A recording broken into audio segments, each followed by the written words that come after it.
My name is Carolyn Samuel. I'm a Senior Academic Associate with Teaching and Learning Services, and I'm here with a team of CDEers. So I'd like to introduce my colleague, Jenny Ferris. Jenny, if you want to just say a word. Good morning, everybody. Nice to see you here. And Jenny is an academic associate at Teaching and Learning Services. I'd also like to introduce Rose Elikanachi. She's a graduate student assistant with Teaching and Learning Services. Rose, would you like to say hello? Good morning, everyone. It's nice to have everyone here today. Great, thank you. And we have Barbara Stekison, who is a learning technology consultant with Teaching and Learning Services, also part of our team. Barbara? Good morning, everyone, and welcome. Okay, great. So thank you. The four of us will be working with you today, tomorrow, and Thursday to help you with designing or redesigning your course. You know what, Jenny, maybe you can just say a word about the captioning before we go on. Absolutely. So as you may have noticed, we are closed captioning for this webinar.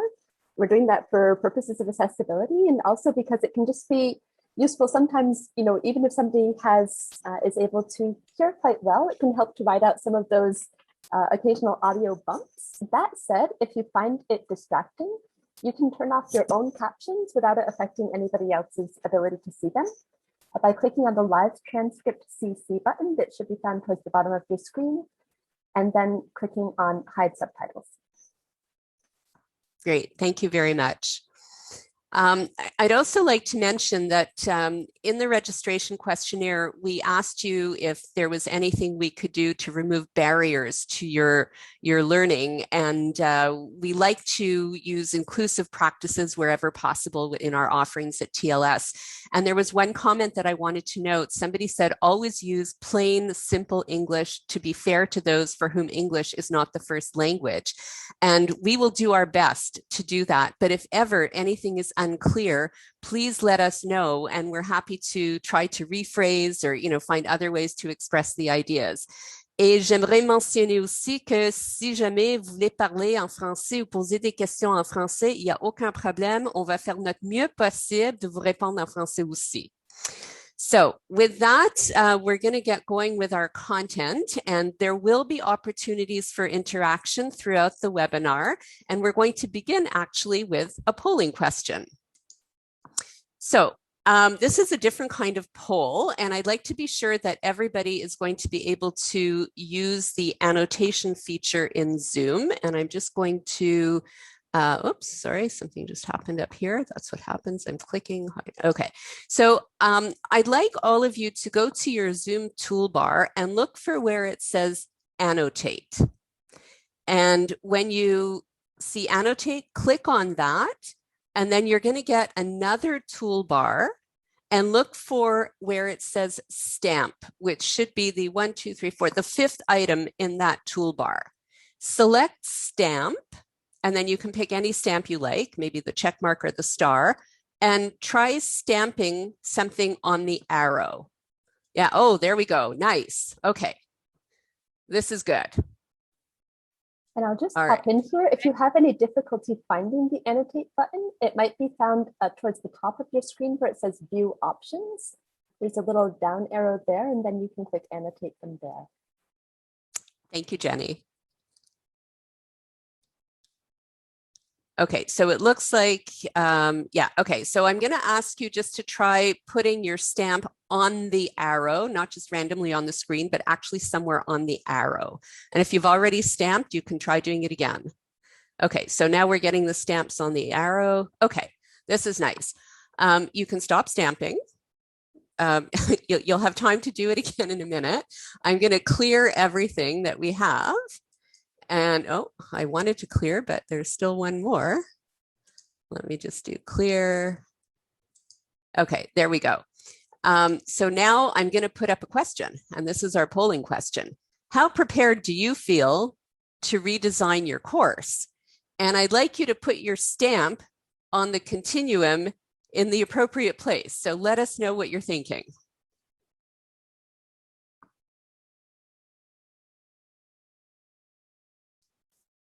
Okay, we've got several responses.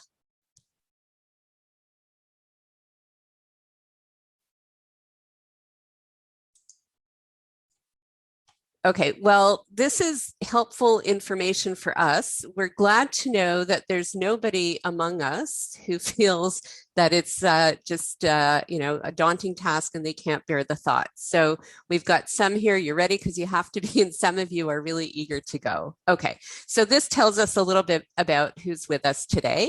And I want to disable those annotations now, and I'm going to take them off the screen. Just let me clear that. There we go. Okay. All right, so that gives us a sense of who we're working with today and where you're at in your thoughts about course design. We're going to share with you a model for course design that it's a pedagogical model. And again, coming back to the registration questionnaire, several of you asked specifically for a pedagogical way to go about course design. So here it is. This is the model that's coming up onto the screen. Now, the goal of your course is to promote student learning. And therefore, we promote a course design model where student learning is central. And the model that we propose has 5 elements to consider when planning a course. And the first one we have here is context. And actually, let me just get the pointer. Okay, so the first one we have here is context.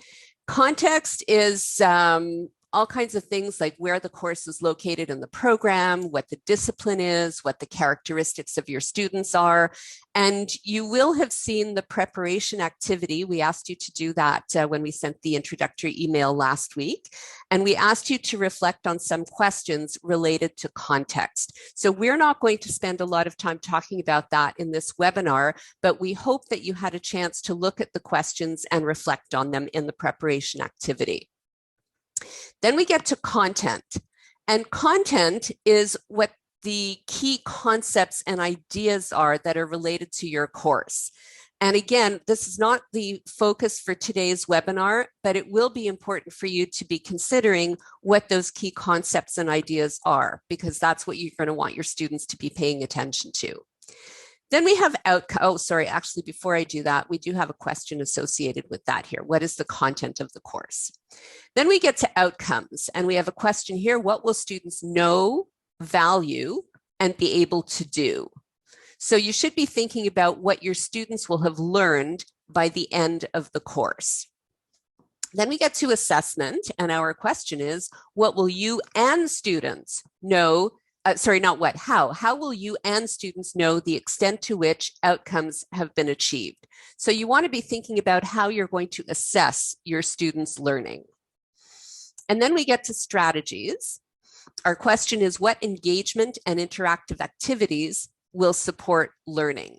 So with outcomes and assessment in place, then you need to give consideration to the pedagogical strategies or the teaching strategies or instructional strategies. They're called different things, but they're all the same, that are necessary to prepare students to succeed at the assessments. It is not a linear process. That's why we have the circle right here. So it's not linear. It's something that you will come back to again and again. It evolves. But all these components need to be working in sync in order to design the course well. So with this model in mind, we hope that you're going to be able to apply the principles that we're going to talk about relating to all these different elements to the design of your course. All right, so now we're going to take a look at a table, and we've got an activity for you here. Our activity is called, What's Your Rationale? Oops, I've got too much on the screen right now. There we go. Okay, so what's your rationale? We've got 3 columns. The first column is learning outcomes, and we've got 3 learning outcomes on the screen. By the end of this course, you will be able to do collaborative writing, illustrate processes, and apply concepts to solve problems. These 3 outcomes are discrete. They are not related to each other. So we've got 3 distinct outcomes listed here for this activity. The next column is assessment strategy. So for collaborative writing, an assessment strategy might be having students write a collaborative report. For illustrate processes, we don't have a strategy here right now. For apply concepts to solve problems, a strategy for assessment might be giving students an exam. All right, then I'm going to come to the third column, which is instructional strategy. For collaborative writing, we don't have one at the moment. For illustrate processes, an instructional strategy might be concept or mind mapping. There could be many others. This is just one example. And then for apply concepts to solve problems, there's nothing in the blank space here. We don't have an instructional strategy. So now I'm going to put 3 strategies up on the screen here at the top. I've put 3 of them. And this is now a thinking activity for you. So we're not asking you to type anything in the chat. This is just thinking. Where would you fill in these 3 strategies in these 3 blank spaces? So each one belongs in one of the blank spaces that you see here. Where do you think they should go? So this is just thinking, again, not asking you to put anything in the chat. So take a minute to think where you would fill those in. Does weekly problem quizzes belong in number 1, number 2, and number 3, and so on for the others?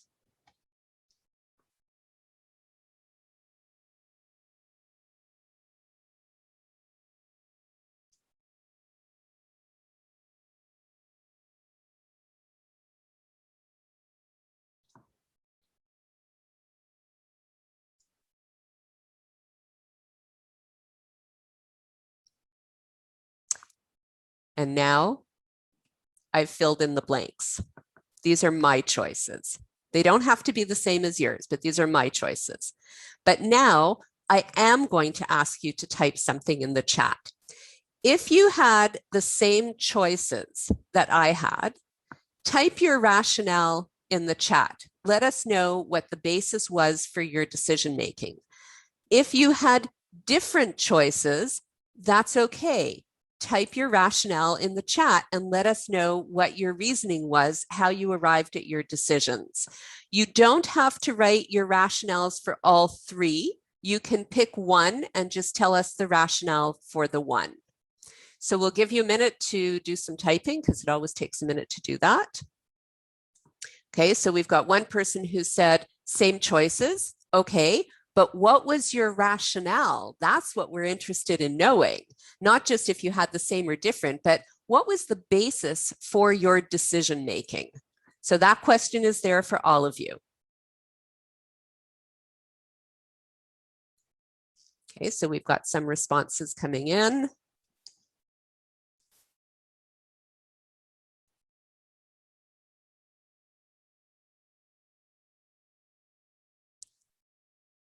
Yeah, I'm watching the chat. I'm looking at the responses.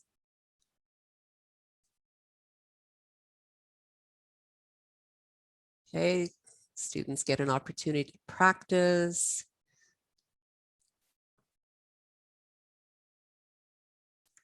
Okay, I hope you're reading these responses too, because it's very interesting to see people's thinking, because that's going to be key for your course design.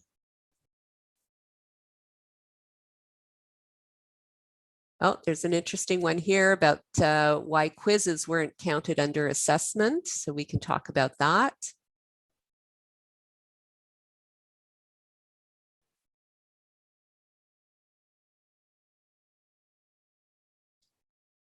Yeah, okay. So somebody else who's saying quizzes might be an assessment strategy.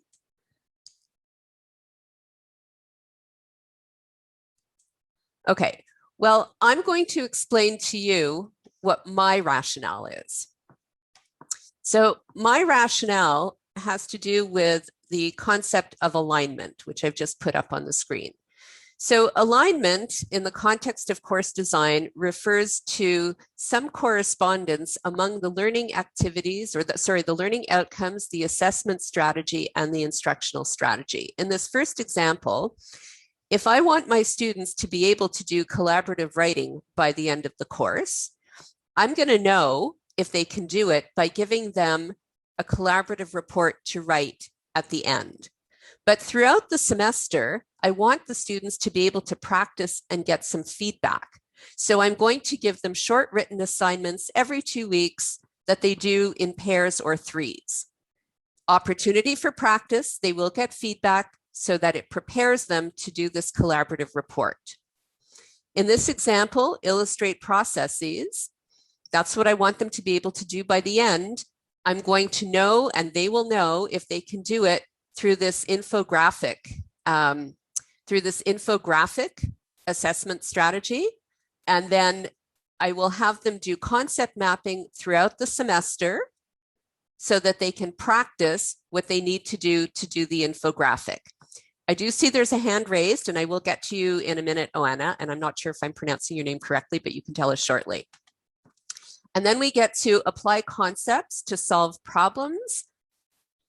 The assessment is going to be an exam, but I'm choosing in this case to give students weekly problem quizzes that are low stakes. Maybe they're 1 mark, or maybe they're no marks, but just an opportunity for students to practice what they will be asked to do when they do the exam.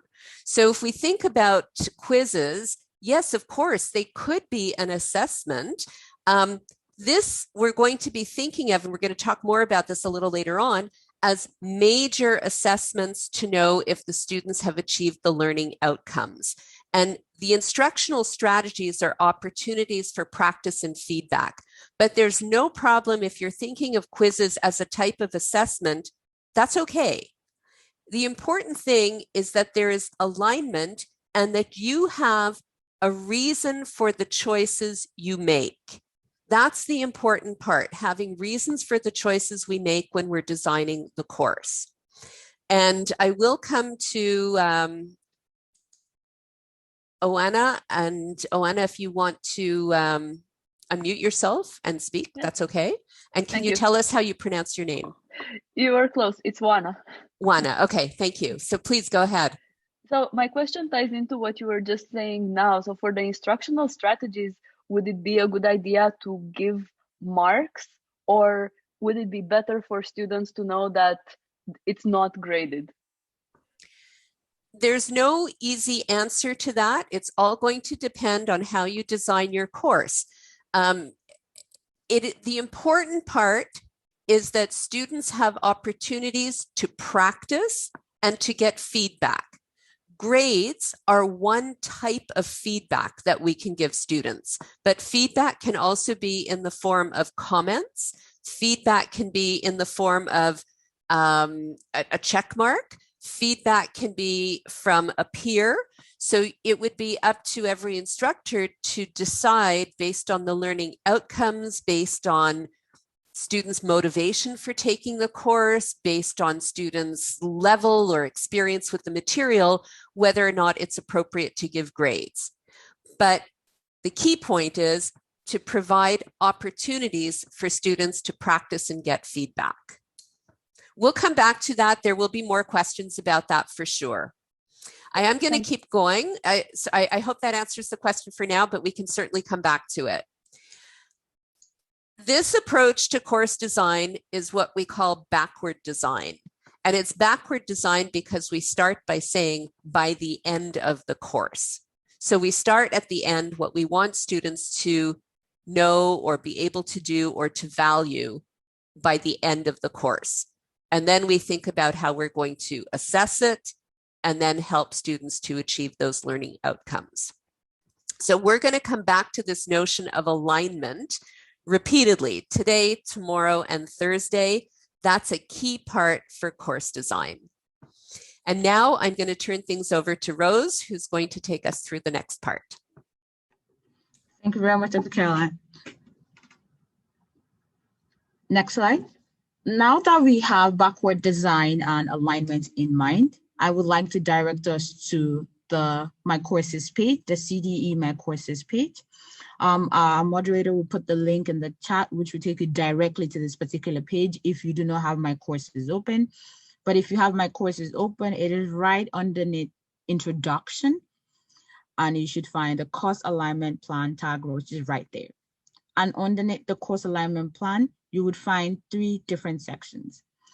The developer course alignment plan consists of instructions that would help you in developing a course alignment plan. And also right there, we have an example course alignment plan, which includes an intensive course taught by Professor Julia Freeman and Kevin Menor. So it's just an example course alignment plan. And lastly, we do have the course alignment plan worksheet. And this is where I'm coming to. I want you to please download this worksheet to your computer, your device, as we would be referring to it in the course of the 3 days webinar series. We do not have to, we're not using it at the moment, but we would refer to it over and over again. So please make sure what you're seeing on your screen is what we're looking at right now, the course alignment plan worksheet. And the course of this webinar series would always refer to it. Now that we have that on the way, I would like to go to the next slide where we will talk about the learning outcomes for today's session. In today's session, we are hoping that at the end of this webinar that you are able to explain the concepts of alignment in the context of course design and describe the characteristics of a well-written learning outcome. Following the outline of our learning outcomes for the day, I think it will be beneficial for us to understand what learning outcomes are. Learning outcomes are clear statements of knowledge, skills, and values that the students will develop as a result of participating in the course you're designing or redesigning. Now, developing learning outcomes can help us to focus a course. And as you keep, or when you keep these learning outcomes at the back of your mind throughout the design process, we can ensure that the ways we approach other aspects of our course planning helps to align and helps your students to achieve the outlined learning outcomes. Now, as you go ahead thinking about your learning outcomes, we would like to suggest some guiding questions. Firstly, what is important for students to learn in your course? And what do you want them to know, value, and be able to do by the end of the course? I'll then hand over to Dr. Caroline. Okay, thank you, Rose. So we're going to do some practice now with getting to know learning outcomes. We're going to ask you to go to myCourses and go to the Learning Outcomes module and look for, there's a submodule there called Informing. Actually, I'm just going to say a word about informing. You may have noticed that in the upper left corner of our slides, we have a little word, sometimes a couple of words under the icon. Here we've got informing. If you're wondering what those words are about, we do have a quiz in myCourses to explain to you the framework that we're using to design the webinar series. And we're not going to take time now to go through it, but if you go back to the introductory module, not right now, so the introduction module in myCourses, you will be able to access a very brief, it's a 4-question quiz to find out why we have these words in the upper left-hand corner. Okay, but now back to our learning outcomes. So in the learning outcomes module, under informing, you will see exercise 1, consider guidelines for writing, and it's for writing learning outcomes. So you should get to a page that looks like this. So the exercise that we're going to ask you to do is to help you develop an understanding of how to write learning outcomes. And we'd like you to imagine that a colleague asks you this question. Here, it's right on the screen. What guidelines should I follow when writing learning outcomes? What would you answer? I know that I learn best when I have to teach something to someone else. So this is what we're asking you to do. Imagine that you have to teach something to someone else, teach them how to write learning outcomes. So what would you answer to that colleague? So once you're in myCourses, you're going to see at the bottom of the page that looks like this, a list of learning outcomes. We'd like you to read those learning outcomes. And they're actually authentic learning outcomes, which we've taken from a variety of courses. And as you read them, look for patterns in how the learning outcomes are written and think about what patterns you can discern and then make note of these. So you'll see in myCourses where it says start a new thread. That thread is just for you. So these are notes you can take for yourself. This is not something that your group members will see. So from the patterns, we're going to ask you to write down guidelines that you would suggest your colleague follows to write learning outcomes. We are going to put you now into breakout rooms, and you are going to be in the same groups as you are in myCourses. So we're hoping that you get to know one another, and you can talk about the guidelines that you would give to a colleague. You do not need to achieve consensus. You can have a conversation and you can end with different ideas about what you would tell your colleague. But the conversation is important for generating different ideas. So Barbara, I'm going to ask you to put our participants in their breakout rooms. And let's say we do this maybe for 4 or 5 minutes, and then we'll call you back and have a discussion. Okay, so it'll just be a minute while Barbara sets you up and gets you into the breakout rooms.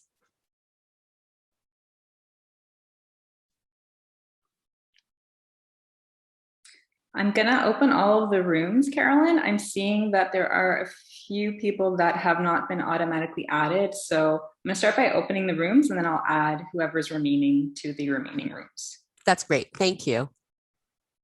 Just before I start sharing the screen, T'as eu le même problème, toi aussi? well, let's see. Were you able, this is a question for everybody, were you able to access the document in question? The list, were you able to get to the page that had the learning outcomes? Maybe if you go to reactions at the bottom of your screen, just put a check mark, select the green check mark if you were able to access. Okay, so most people are giving thumbs up or they're giving the green. Okay, so then Josette, it's possible that you and somebody else have an access problem. I don't know why, but we will be able to troubleshoot that with you later on. Merci. So I'm sorry that that was the case. It's okay. Yeah, okay. But I would say for everybody, please let us know if you have difficulty accessing anything, because that shouldn't be the case, and we will do our best to make sure that you do have access. Okay, I now will go back to sharing my screen, and let me just do this. Okay, and Jenny, you will remember to hit record. It's recording, yes. Oh, excellent, thank you. Okay, sorry, I just want to get back here and share. And now, Jenny, can you give me a thumbs up that you're actually seeing PowerPoint? I'm actually seeing the Course Design Essentials myCourses, the guidelines for writing learning outcomes. So it's on the PowerPoint, yes. Okay. Let me do that. All right, so we're good. So now we would like to hear from you in the chat. If you could put some ideas in there. What would you tell your colleague? You don't have to put all your ideas. You can just put 1 or 2.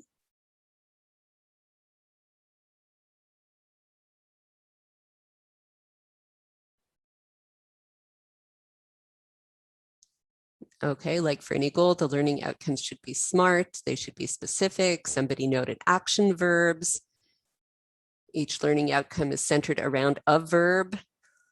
Define brief specific tasks with an action focus, focus more on the capabilities, less on the content, be concrete, doable in the time frame, specific, measurable, attainable, relevant, timely.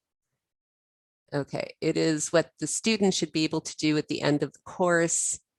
Oh, we've got orienting and motivating. Okay, interesting. All right, so it looks to me like everybody is really on the right track with the learning outcomes.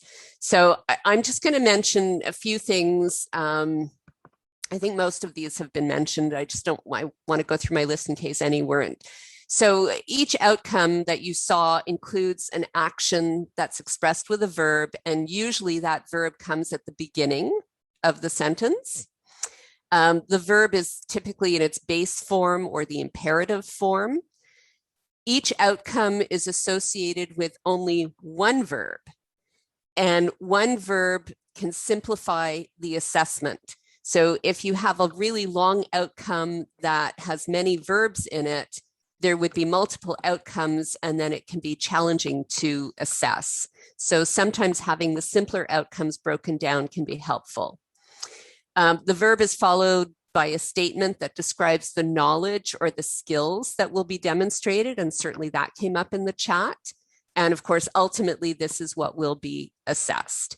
And I'd like to just highlight that none of these outcomes had the verb know or learn or understand. And we often, well, we try to avoid these verbs in the outcomes because it's hard to assess. How do you know that a student knows something? They have to somehow be able to demonstrate their learning and not just like know, how do we know? Or students will have learned. Well, how do you know they have learned? They have to demonstrate something so that you know and they know that they have learned. That behavior has to be something that we can observe. So that's important to keep in mind when crafting the learning outcomes. And I don't know if I said this at the beginning, but typically the sentences or the outcomes are not very long. All right, so we're going to keep going. Let me just go on here. And I've got Bloom's taxonomy on the screen. And I'm going to guess that Bloom's taxonomy is familiar to some of you. We call this levels of learning, cognitive domain, and it's often referred to as Bloom's taxonomy, and it represents different levels of learning. So this is a pyramid where at the bottom we have the lower levels of learning, understand and remember. When we think of remembering, we're asking students to recall information. When we go up a level to understand, we might be asking students to identify examples of a given term or a concept or a principle. As we go up the pyramid, we're asking students to do more cognitively demanding work. They have to think harder. So we might ask them to apply some knowledge. So that would be using information, using rules, applying procedures in concrete situations. As we keep going up, we get to analyze, which would be breaking information into parts to explore patterns, to explore relationships. Students might be analyzing charts or data to support conclusions. Higher up, evaluate. So this becomes even more cognitively demanding. We might ask students to justify a decision or a course of action. And then finally, we have creating, where students might be asked to generate new ideas, or they might be asked to create a product. And this is the highest order thinking in this pyramid. So this pyramid speaks to the various ways that we can engage cognitively. And this pyramid can be useful for crafting learning outcomes because we might want to target different levels of learning.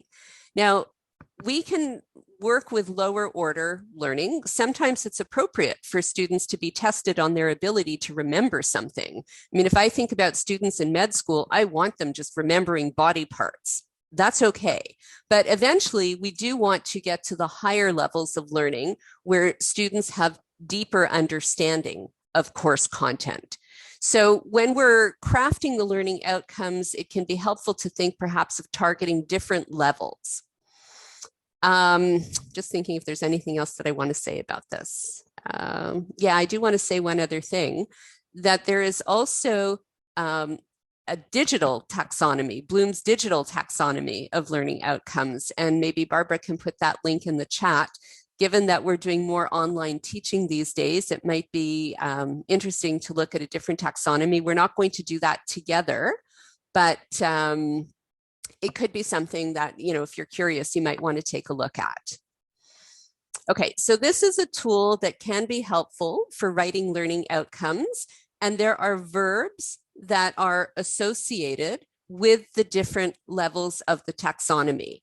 And if you go to myCourses, you will see that there is a section that suggests verbs that could be used with the different levels of the taxonomy.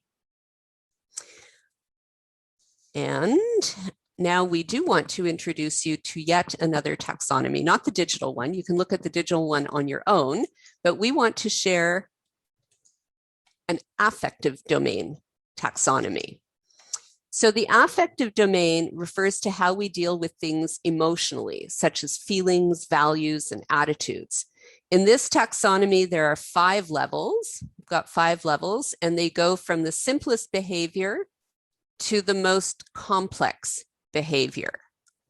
So depending on the course that you teach, you might include affective learning outcomes in addition to the cognitive ones. I'm thinking in a course where maybe in a social work course, that would be a place where I can easily imagine affective outcomes. So things where you want your students to develop values and attitudes, we can express them in different ways.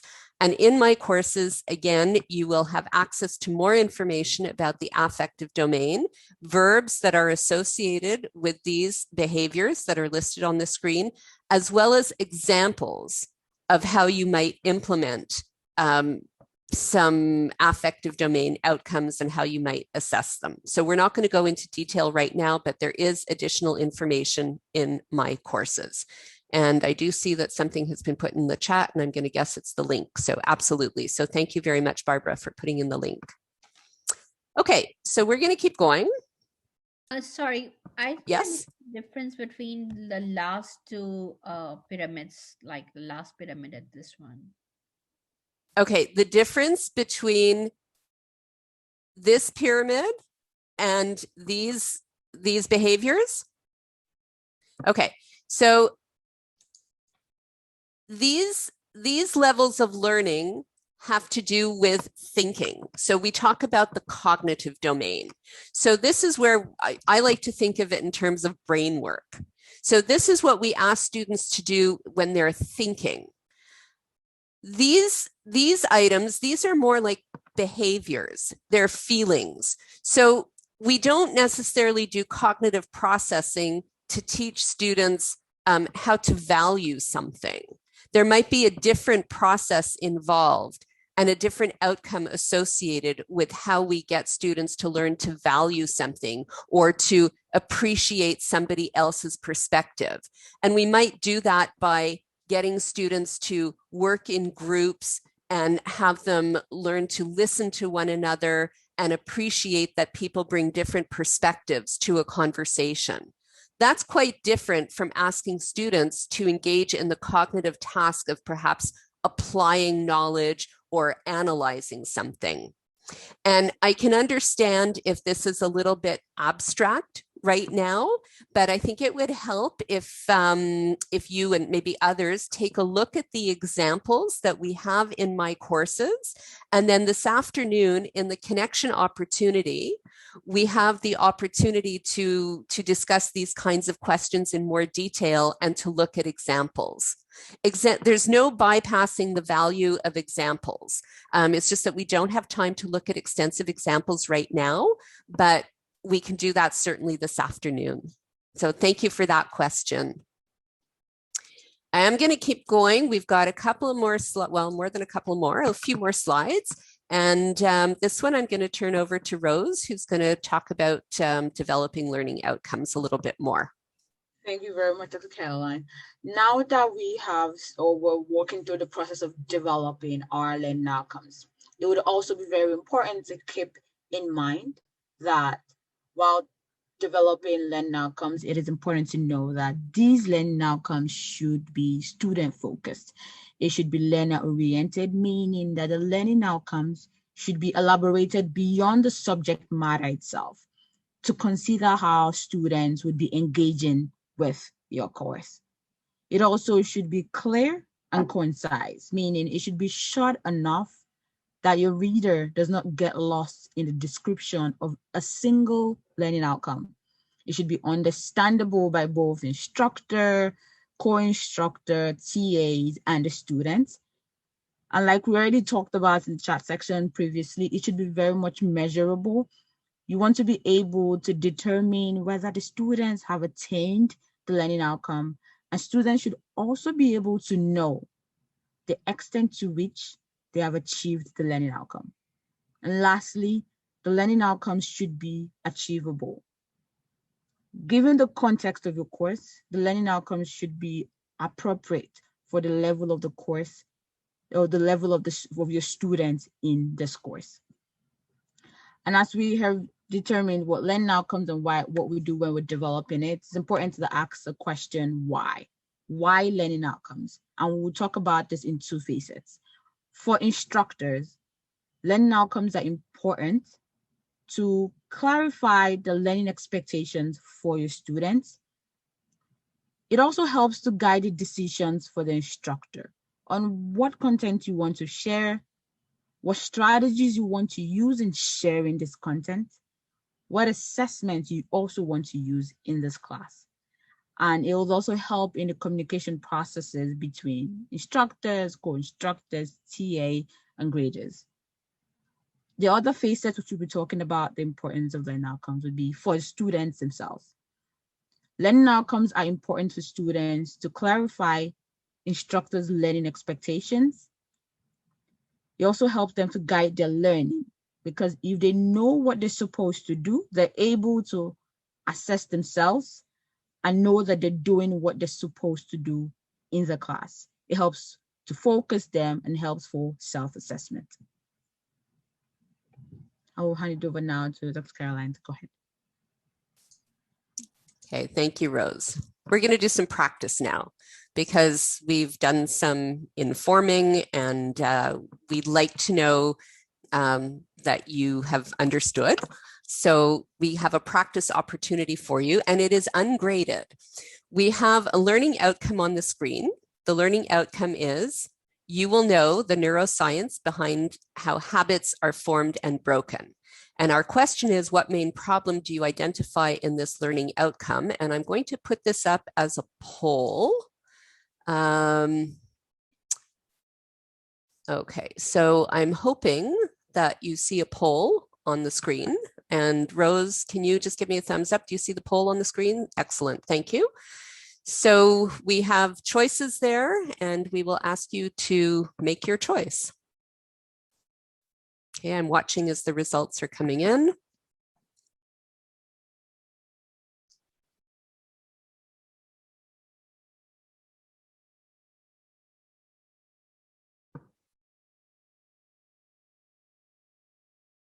Got 8 of 17 responses. I'm going to leave it open just for a few more seconds. More responses coming in.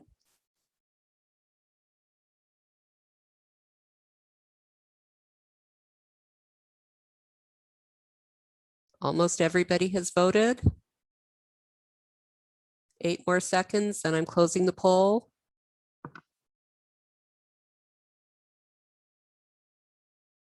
Okay, end poll, and here are the results. Okay, so Rose, do the results show on the screen? Excellent, thank you. Okay, so a majority of you indicated it is unclear how the neuroscience would be measured. So that's probably true, as like that is a main problem here. What is the demonstrable behavior? How can we know that? How will you be able to know that students know the neuroscience behind how habits are formed and broken? So we might want to choose a different verb. How habits are formed, how habits are broken. It is possible that that could be done in 2 separate learning outcomes. That would depend on how you've designed the course. Absolutely, it's possible. But as a main one, probably the second one is most problematic. Okay, we're going to give you some more practice. We have another polling question. So I'm just going to come to the next one. And we have a different learning outcome here. You will be able to explain fundamental concepts and theories in sociology, apply them to real-world scenarios, and analyze their impact on community organizations. That's a long sentence. So how could you make it easier for students to understand? And I'm going to put up the polling question and launch the poll. And I'm hoping that it shows on the screen. I love that thumbs up, Rose. Thank you so much. And here you should be able to choose more than one response.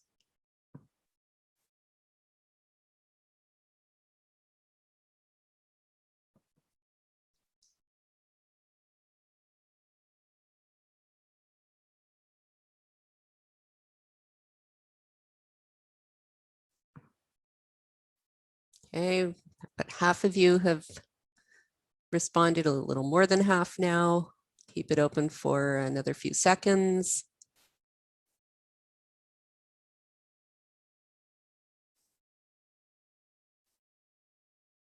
Okay, almost everybody has responded.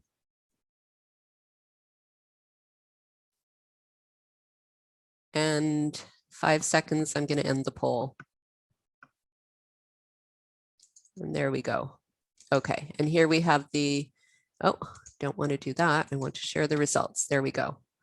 All right, excellent. Thank you, Rose. So here we have your responses. So most popular response divided into 3 separate learning outcomes. I think we would agree with that. It's really long, and it might be challenging to imagine the assessments that would go with that one long outcome. But if you break it up, then it might be simpler for you and for the students to understand what assessments are associated with each one. Something to think about is that if you reflect on that pyramid, the lower level outcomes are subsumed once you go to the higher levels. So it'd be very challenging for somebody to analyze content if they can't remember what it is. So if you do have multiple outcomes, you might want to just write the outcome at the highest level. Write one outcome that captures the highest level. Yeah, so that's a possibility. And include a definition of fundamental. For me, not a priority, but I would say it's context specific. If it's something that your students might find challenging, then yes, a definition would absolutely be helpful. So there isn't one right answer. Okay, so I'm going to take this off the screen. You've had a little bit of practice. And we wanted to remind you now, as we come toward the end of the webinar, that these were the outcomes Rose had talked about at the beginning of this webinar. We hope that now, after spending this time with us, that you would be able to explain the concept of alignment in the context of course design. We're not going to test you on that, but we hope that's the case. And we also hope that you are able now to describe the characteristics of a well-written learning outcome. So if a colleague said to you, how do I write learning outcomes? You would be able to offer some advice. This is a reminder to download the course alignment plan, and we ask that you start filling in your learning outcomes in this section, and perhaps do it before this afternoon's connection opportunity, because this afternoon you will have the opportunity to ask questions. You are also in small groups in myCourses. You can post questions there for your group members to respond to. You can also upload your course plan to that space and get feedback from your group members. So today we have a daily connection opportunity, 2:30 to 3:30. We hope all of you will be able to join us. It's the space where you can pose questions, share ideas, and continue refining your plans for developing your course. So it's strongly recommended that everybody attend. We would like to know from you today, what is one of your takeaways? So we've shared a lot of information. We've given you some practice. And this is kind of some assessment. It's a way for us to get feedback to know if the learning outcomes have actually been achieved. So if you could take a minute, just think, what is one takeaway from today, and type it in the chat.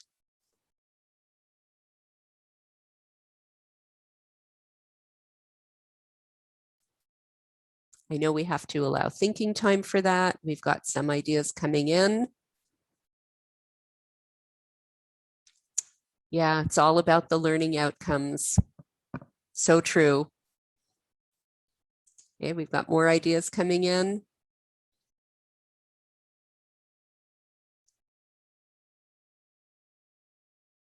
Okay, this is very helpful for us. And also, by asking you to articulate an outcome, we hope it's a way to help you retain it. So once this webinar is over, we hope that you'll keep your takeaways in mind. So just as we come to the end, we want to let you know about some events that are coming up. some teaching and learning services events.